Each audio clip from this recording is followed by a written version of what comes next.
Hello and greetings to all. I know I really haven't posted on here, but I do need to get back to adding content to this channel, which is not necessarily my content, but my interpretation of my study of the ancients.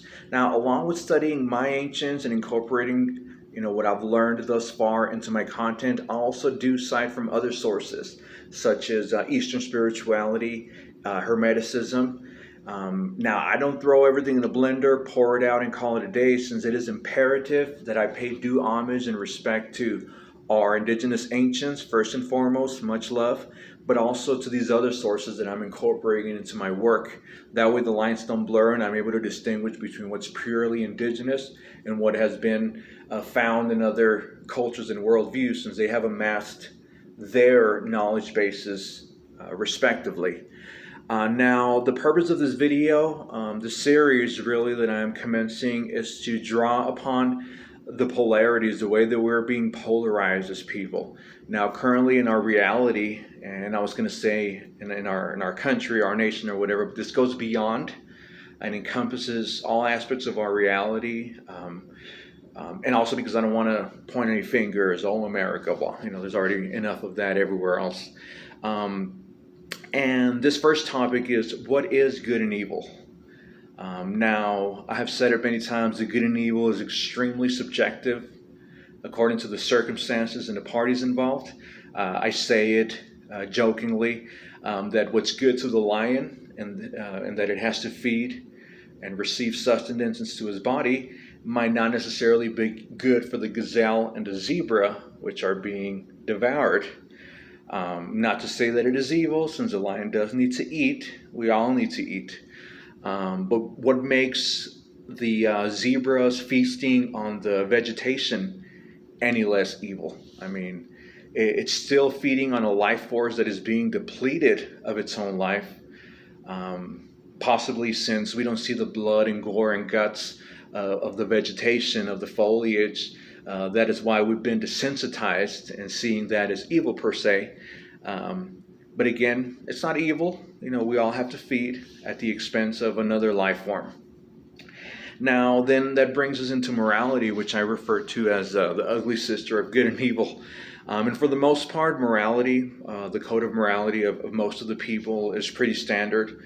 Don't kill anybody, don't steal, don't hurt people. Treat others the way you want to be treated yourself, the golden rule.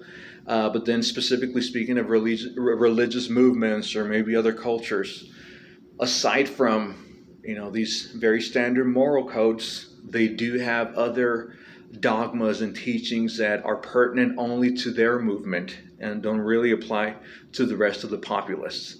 Since I'm not Jewish, I see no problem with eating pork or shellfish. So I can go and eat pork so long as it's in a very good Mexican recipe. But aside from cholesterol or whatnot, I don't see anything evil per se about eating pork, but other religious people do. And you give a religious movement a platform, and you hear them out, and okay, don't kill, don't steal, be nice. You give them the platform to keep teaching, but then they start introducing all these other teachings that are not necessarily relevant in anybody else's worldview. Such is the case with matters that deal with sexuality. What's immoral to one person is the reality of another, and so forth. Carlos Castaneda, and yes, I read Carlos Castaneda despite everybody disparaging his work. As a matter of fact, I had read, I think, the first or second book as well, and with seeing all the comments, he's a farce, he's this, he's that, I kind of wanted to put the book down, but then I said, I'd be missing out on some very invaluable teachings that I have acquired thus far. So if you possess the ability or able to develop the ability of viewing content through an unbiased scope, that'll really enrich your life, since you'll possess the ability to distill the teaching and discard what doesn't really serve you, instead of just putting the book down. I've said it many times, you can pick up a Bible or Quran and read the book of Proverbs or whatnot and be able to distill pretty good life lessons. You don't necessarily need to convert to that religion. You don't have to change your identity or whatever. You can just really learn and tie it into what you've already known in your own respective worldview that you have accepted. Now, in his writing, Carlos Castaneda does refer to a group of people to whom he refers to as sorcerers, not in the old worldview of casting spells and manipulating the weather and doing all these evil things like Jafar, but people who are pretty much in tune not only with our reality as we know it, because even then there's still stuff that's we're not aware of, and we should, but also the more esoteric and occult aspect of reality. He states that a sorcerer, and I'm going to go ahead and write the quote or cite the work in the comment section, but he says that a sorcerer should be impeccable, resort to impeccability for the sake of energy economy and not morality. I've said it many times, I've partaken in alcohol consumption, substance abuse, and smoking. And when I was still Christian or had some of the Christian mentality left, I felt bad because I thought I was sinning, so I would get before God and pray and apologize and ask for forgiveness.